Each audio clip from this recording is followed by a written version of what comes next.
Hello students, कैसे हो आप सब। Welcome back to my channel bio pro plus. Dear students, आज मैं आपके लिए जो क्वेश्चन लेके आई हूँ वो है write down the two important enzymes of C3 cycle and C4 cycle. ये आपके एनसीईआरटी का क्वेश्चन है, बहुत ही इंपॉर्टेंट क्वेश्चन है। आपके एग्जाम में आता है कि C3 पाथवे या C3 cycle and C4 cycle के दो इम्पोर्टेंट एंजाइम्स का डिस्क्रिप्शन लिखिए, डिस्क्राइब करिए, नाम लिखिए, इस तरह से।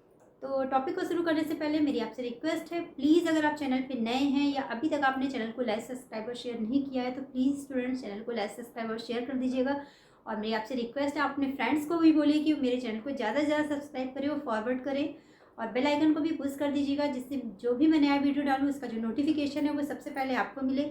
आपकी कोई क्वेरी हो तो आप मुझे मेल कर सकते हैं neelumisha999@gmail.com पे। आप चाहें तो मुझे इंस्टाग्राम पे फॉलो कर सकते हैं, जिसका लिंक मैंने अपने यूट्यूब के डिस्क्रिप्शन बॉक्स में दिया है। वहाँ पर जाके स्टूडेंट्स आप मेरे हर एक टॉपिक का नोट्स ले सकते हैं। तो चलिए फटाफट टॉपिक को शुरू करते हैं। टॉपिक है name the two important enzymes of the C3 and C4 pathway. Dear students, जो C3 पाथवे है तो पहले मैंने इसीलिए लिखा है important enzyme of C3 cycle pathway. या साइकिल एक ही बात है, उसको पाथवे भी बोलते हैं, साइकिल भी बोलते हैं। तो मैंने लिखा है C3 साइकिल का जो एंजाइम है वो क्या है, RUBP carboxylase oxygenase enzyme. Students, इस एंजाइम का मैंने जिक्र पिछले टर्म पे भी किया था, आपको जो टॉपिक पढ़ाया था, अगर आपने पढ़ा होगा, अटेंड किया होगा तो आपको पता होगा। तो ये जो एंजाइम है RUBP यानी ribose biphosphate carboxylase oxygenase enzyme, ये C3 साइकिल का सबसे इम्पोर्टेंट एंजाइम है।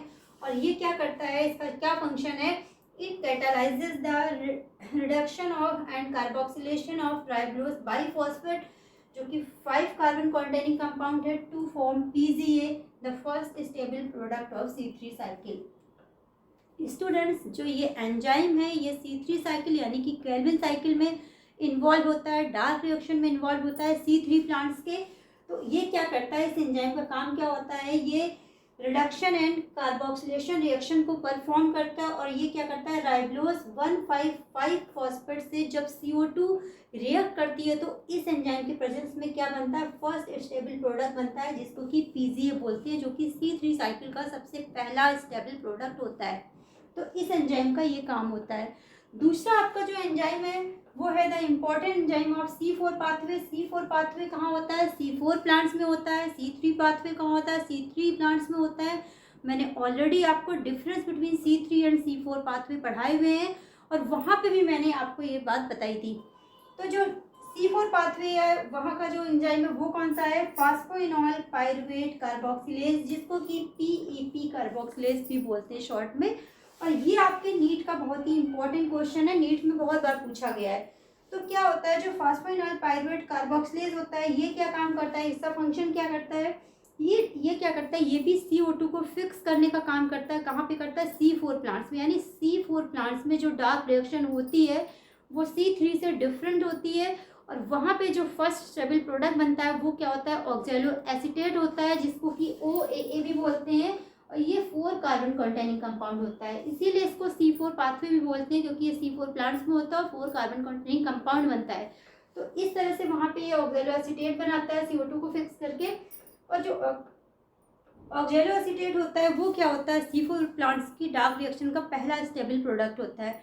तो इस तरह से दो एंजाइम है जो C3 और C4 पाथ में इन्वॉल्व होते हैं। C3 जो पाथवे मेन एंजाइम होता है RUBP कार्बोक्सिलेज ऑक्सीजनेज, एंड जो C4 पाथवे उसका एंजाइम होता है फास्फोइनोल पाइरुवेट कार्बोक्सिलेज।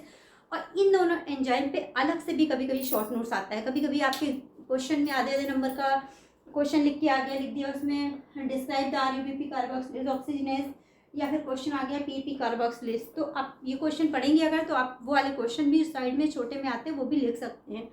तो स्टूडेंट्स, कैसा लगा आपको आज का टॉपिक, आई होप आपको टॉपिक अच्छा लगा हो, समझ में आया हो। फिर भी अगर आपकी कोई क्वेरी है या आपको समझ नहीं आ रहा तो आप मुझसे पूछ सकते हैं, मेल कर सकते हैं, कमेंट कर सकते हैं, जैसे भी चाहें आप अपना डाउट क्लियर कर सकते हैं। जो भी आपका क्वेश्चन होगा मैं उसे सॉल्व करूँगी। तब तक के लिए बाय बाय, थैंक यू।